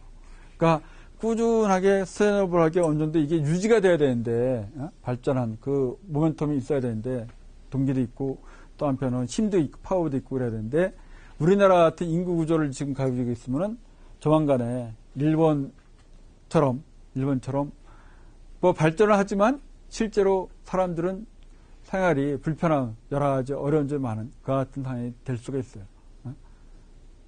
돌아가긴 돌아갈 거예요. 머지않았어 실제로 지금 가장 문제가 우리나라 인구 구조에서 보게 된 가장 문제가 지금 베이비 부모 세대죠. 그러니까 지금부터 지금 나이가 55서부터 65, 70, 그러니까 55, 65 요때 되신 분들이 워낙에 많아가지고 저도 이제 거기에 포함되어 있는데 워낙에 많아가지고 큰 변화가 많았어요. 실질적으로 제가 이제 쭉 성장 또는 자라온 과정을 보게 되면은 계속 변화되는 사회였어요. 계속 중학교 때도 입시도 바뀌었고 고등학교 입시도 바뀌었고 대학교 때도 바뀌고 계속 바뀌는 사회였고 실제 그러고 나서 이제 사회 나오니까 사회도 계속 또 이제 바뀌더라고요. 그 다음에 또 바뀌어요. 계속 바뀌어 사회도 그렇게 바뀌어 나오고 있는데 지금은 또 다시 또 바뀌고 있죠. 이게 지속 유지되는 게 서방국가는 그렇지 않아요. 서방국가는 이게 오랫동안 쭉 이렇게 일정한 그 제도가 그러니까 아까 잠깐 얘기했듯이 한 200년에 걸쳐서 흐르는 제도고 이 진행되는 제도고 우리는 50년 만에 이렇게 올라간 제도이기 때문에 굉장히 빠르게 바뀌고 서방은 한 세대에서 그렇게 바뀌는 게 아니라 세대가 바뀌면서 이제 천천히 바뀌는 그런 상황이라고요. 그 같은데 지금 이제 우리나라 인구가 이렇게 그러니까 나이 드신 분이 많아지는 게 젊은 사람들이 점점 줄어들기 때문에 이 생산력을 갖다가 유지를 해야지만 이 나이 든 분이 살아나갈 수 있을 텐데 또는 국가 유지될 수 있는데 젊은이들이 생산력이 떨어지고 있거든요. 전체 생산력이. 물론 능력은 더 올라갔지만 전체를 보게 되면은 그러니까 과거에는 100명이 만들었는데 지금 1명이 만들어야 되는 이와 같은 상황이 되고 있으니까 실제로 그래서 우리나라 아마 큰 문제가 될 걸로 생각이 돼요. 빨리 그걸 극복해야 되는데 어떤 방법으로 가능한 외국에 지금 그래서 다문화 뭐 이런 얘기를 갖다가 많이 들 텐데 주위에서 보게 되면은 외국에서 들어오신 분들이 최근에 굉장히 많죠. 그러니까 외국인이 굉장히 많죠. 우리나라에 이주한 분. 그걸 잘 조화를 이뤄야지만 우리나라가 유지가 될 수 있어요. 그분들이 잘 우리나라에 정착을 하면서 잘 서로 조화를 이뤄야지만 우리나라가 계속 지속 가능한 발전을 할 수가 있어요. 그렇지 않고 그러니까 우리 한민족만 가지고 지속 가능한 발전을 한다고 생각하시면 힘들어요. 앞으로는. 굉장히 힘든 사회가 됐어요. 그 다음에 이제 유엔에서 경제이사산에 바로 지속 가능한 말을 갖다가 붙인 지속 가능 개발위원회를 갖다가 설치를 하면서 의제 20일을 갖다가 어떻게 각 나라들이 잘 하는지 평가하고 감시하고 있어요. 그래서 우리나라도 이 지속 가능한 의제를 갖다가 국가 의제가 있고 뭐 지역 의제가 있고 경기 의제가 있고 국가 의제가 있고 광역단체의 의제가 따로 있고 또 기초단체 지방자치의 이제 기초 지방자치죠. 의 의제가 따로 있고 이렇게 다 따로 있어요. 다 있는데 연결돼 있어요. 다 연결돼 있어. 그런 것들이 어떻게 잘 진행되고 있는지를 갖다 보고 있죠. 사실 의제라고 하는 거는 어떤 뭘 해야 되겠다 하는 거 갖다가 정하면서 의제라는 말 갖다가 정했어요. 의제 20일, 그러니까 21개의 의제를 갖다가 결정했기 때문에 거기서 이러이러한 것들을 해야 되겠다. 그래서 의제 20일이라는 말이 이 용어가 탄생하게 됐죠. 즉, 리우 회의에서는 이야기한 것들이 인간과 자연, 환경보존, 경제 개발의 양립과 환경적으로 건전하고 지속가능한 발전이었기 때문에 여기서 리우선의 의제 20일, 또 기후변화 협약, 또 생물 다양성 협약, 산림 원칙 이런 것들 갖다 전부 다 채택을 해서 나왔고 전문가 27개의 기본 원칙으로 구성된 리우 선언이 있으면서 여기에 이제 의제 20일은 뭐냐면 리우 선언을 실천하기 위한 행동 계획을 명시하여 생태 파괴, 빈곤 채취, 폐기물 문제, 이와 같은 문제를 갖다 해결하기 위한 각국 정부에서 만든 역할과 민간단체의 역할과 법, 제도, 정비를 갖다 실질적으로 지원하고 재정적으로 지원하고 서술한 그것이 바로 이제 의제 21이 돼요. 그러니까 이와 같은 개념에서 이제 의제라는 것이 탄생했고 또한 지속 가능한 발전이라는 용어가 탄생을 했어요. 그래서 지금 하고 있는 이 습지 학교도 형성이 된 거죠. 그 배경을 보게 되면은 얘기했듯이 이제 에너지 위기가 몇 차례 있었죠. 이거는 뭐 이런 에너지 때문에 위기 때문에도 그러니까 경제 쪽에서 보게 되면은 저런 위기가 있으니까 자원에 대한 생각이 있어서 이제 지속 가능한 발전이 또는 지속 가능한 사회가 불가능하다고 생각을 하게 된 거가 있고요. 그래서 저 에너지 위기를 갖다가 극복해야 되겠다 또는 에너지 위기가 안 와야 되겠다 하는 거가 있었기 때문에. 근데 에너지 저때 당시에는 에너지를 가장 많이 사용한 데가 미국이었어요. 미국이었어요.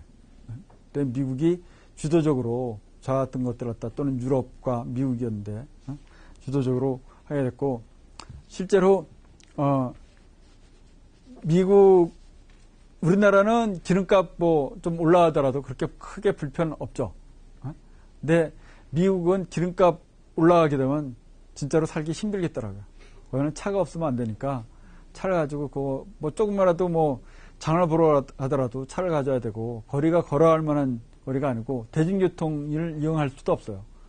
도심 몇 군데나 이제 대중교통 이용할 수 있는데 대부분 다 이제 퍼져 있어가지고 집들이 대부분 다 이제 퍼져 있어가지고 대중교통을 이용할 수도 없고 그래서 기름값이 1달러 올라가면은 선거에 결정적인 영향을 미치겠더라고 거기는 진짜로. 그러니까 우리나라에서 옛날에 쌀값 올라가게 되면 문제가 생겼듯이 쌀값이 지금도 그거 가지고 뭐 지금은 그렇게까지 문제 안 생기지만 그래도 그거 가지고 많은 걸 갖다가 조절을 하죠. 쌀값을 안 올리려고. 그렇듯이 미국은 다른 것보다도 먹는 것보다도 기름값을 갖다가 어떻게 하면 안 올릴까 그걸 갖다 정치하는 사람들이 고민하는 것 같아요. 그렇기 때문에 하여튼 에너지 위기가 오게 되면은 경제 자체가 흔들리는 상황이 있었고 실제로 이제 세계의 GDP하고 오일 프로덕션이나 또는 이제 GDP하고 오일 프로덕션의 관계가 이와 같이 가되는데 변하기 시작해요. 생산량이랑. 그러면서 전체로 에너지, 즉 오일의 원유 생산량이나 이런 것들을 갖다가 조절하기 시작했고, 이런 문제를 갖다가 해결을 해야 됐다는 것 갖다가 생각했기 때문에 리우 선언이 있게 된 거예요. 리우 선언이. 다음에 실제로 더 심각하게 생각하고 있는 거는 석유가 언젠가는 고갈될 거라고 생각하고 있어요. 고갈될 거. 근데 계속해서 올라가야 된다고 생각하고 있고 발전하려면 지금 사실은 석유가 그러니까 오일이 그냥 그 휘발유로 자동차 또는 뭐 비행기나 이런 어떤 발전이나 이런 게 에너지로 쓰이는 거 때문에 중요한 것이 아니라 석유를 이용해서 석유가 원료화돼가지고 만들어지는 게 굉장히 많아요. 대부분의 물건들이 요새는 다 석유가 있어야지만 만들 수가 있어요. 대표적으로 이것도 석유로부터 만든 거지, 이 통도. 이 여러분들 앉아있는 이 의자도 그렇고 책상도 그렇고 석유가 없으면 만들어질 수가 없는 제품이 됐어요, 이제는. 그래서 석유가 없어지면 고갈되게 되면은 에너지로 사용하는 거가 문제가 아니라 우리 생활 자체가 불가능해지는 그 같은 사회가 될 수 있어요. 그래서 새로운 대체 에너지를 갖다가 또는 대체 원료를 갖다 자원을 갖다가 막 찾으려고 그러고 그러다 보니까 이제 셀가스라는 그 모래 속에 들어있는 가스, 모래랑 섞여 있는 가스 또는 모래랑 섞여 있는 기름들 뭐 그런 것들을 갖다가 이제 과거에는 못 쓰는 걸로 생각을 하고 안 썼는데 그것도 쓸 수 있는 기술이 나오기 시작했고 그걸 갖다 쓰려고 그러고 있죠. 우리나라 뭐 셀가스가 없지만 미국이라든지 중국이라든지 캐나다라든지 이런 데는 셀가스가 꽤 많이 있어가지고 그쪽들은 뭐 좋겠죠 아무래도. 그러니까 그런 걸 활용해가지고 석유처럼 원료로 사용을 하려고 그래요. 에너지로 사용하는 것보다도 아니고 그런 지금 석유를 갖다가 원료로 사용해서 자원으로 사용해서 이런 제품을 만드는 거하고 가스를 사용해서 가스이기 때문에 가스를 사용해서 제품 만드는 거와 좀 다르거든요. 또는 석탄도 마찬가지로 이제 석유처럼 액체로 만들 수가 있어요. 그래서 석탄은 원래 아직까지도 자원이 훨씬 더 석유보다 많기 때문에 석탄 자체를 갖다가 또한 여하튼 원료로 이런 화학 제품의 원료로 사용을 하기 위한 연구도 많이 되고 있고 많이 진전이 있죠. 하지만 아직 경제성이 그만큼 안 나오기 때문에 못하고 있는 것들이 있어요. 근데 아마 고갈되게 되면 다 될 거예요. 근데 지금 그 변곡점에 거의 도달하고 있어요. 그러니까 석유 가격이 많이 올라갔기 때문에 그런 것들이 경제적으로 가능성이 있는 그런 상황이 돼가고 있어요. 또 한편으로는 그 같은 그 문제가 자연의 변화가 있던 게 기후변화, 대표적으로 기후변화, 이게 큰 영향을 미쳤거든요. 우리나라 보게 되면은 동해의 온도가, 동해 그 평균 온도가 한 30년 동안에 1도 정도 올라갔어요. 근데 이게 우리나라만 올라간 게 아니라 세계적으로 그 바다 해수의 온도가 올라갔어요. 그래서 해수면도 올라갔고, 전체적으로 해수면도 올라갔고, 그래서 투발루라는 그 조그만 섬에는 점점점 바다에 다 잠기는 그 같은 현상이 나타났고, 북극의 빙하도 많이 없어지고 그렇게 됐죠. 북극의 빙하도 많이 없어지고 그 같은 상황이 돼가고 있고요.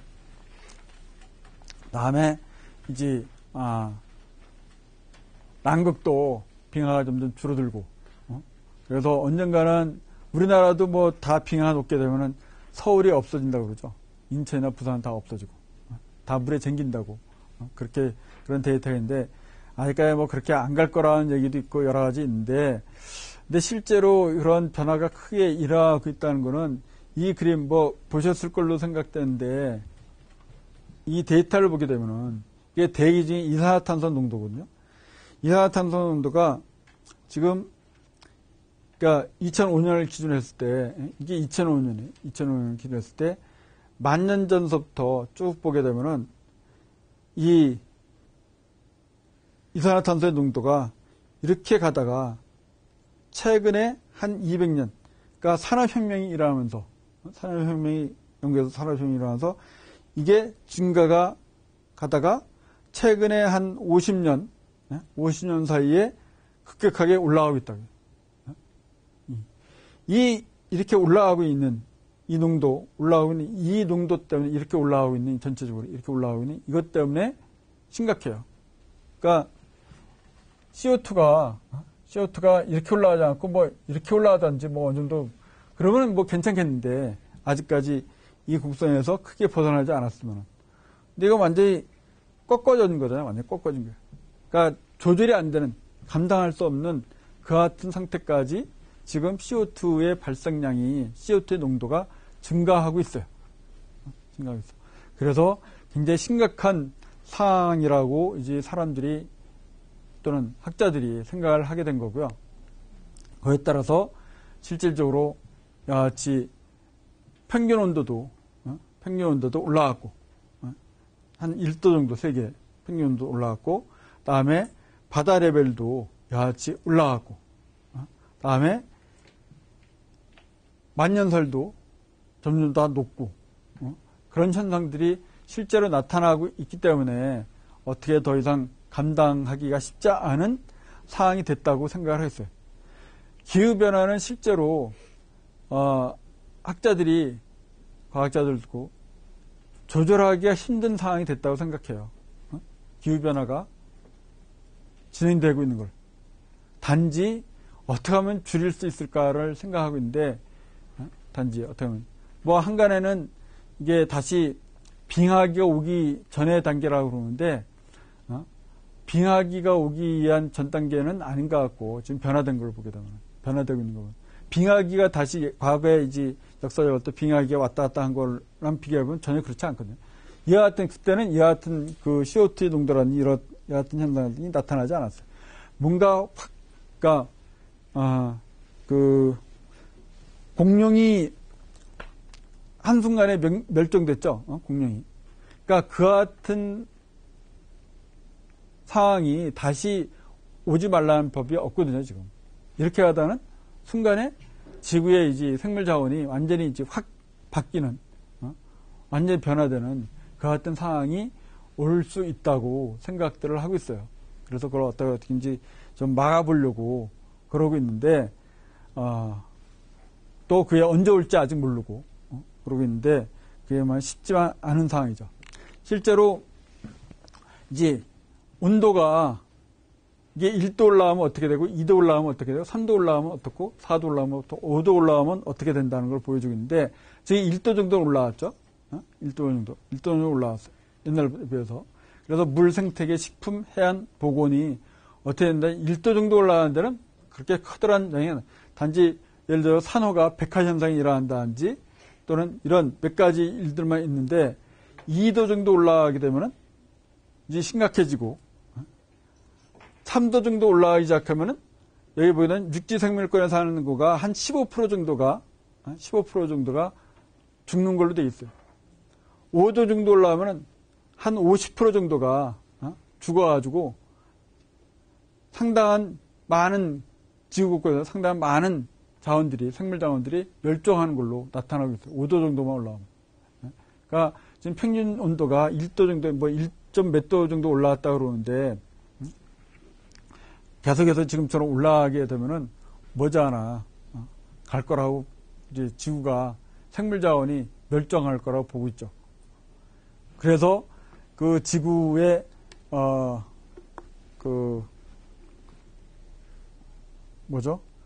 지구 시계가 뭐 거의 12시에 다가가고 있다고 이렇게 표현하고 있잖아요. 얼마큼 돌아왔다는, 뭐 몇 분 남았다고 표현하고 있죠.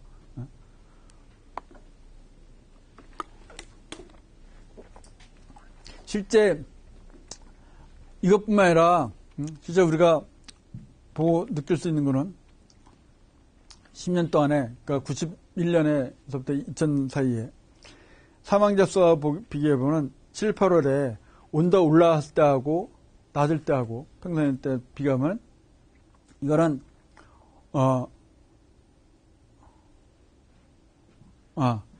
이 파란 막대기가 돌아가신 분들의 숫자고요. 사망자 수고.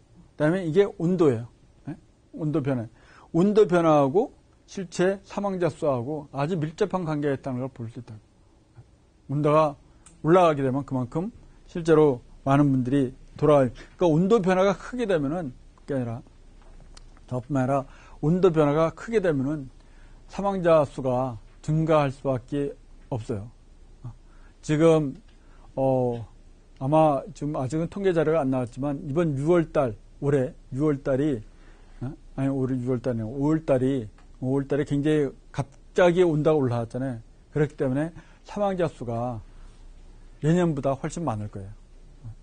이렇게 온도 변화가 갑자기 일어나는 거하고 천천히 일어나는 거하고 차이가 있는데, 그러니까 원래 우리나라 사만에 사계절이 뚜렷이 있어도 봄, 가을, 봄, 여름, 가을, 겨울이 제대로 있어야지 되는데 요새는 없어지고 겨울하고 여름으로 왔다 갔다 하는 것 같죠.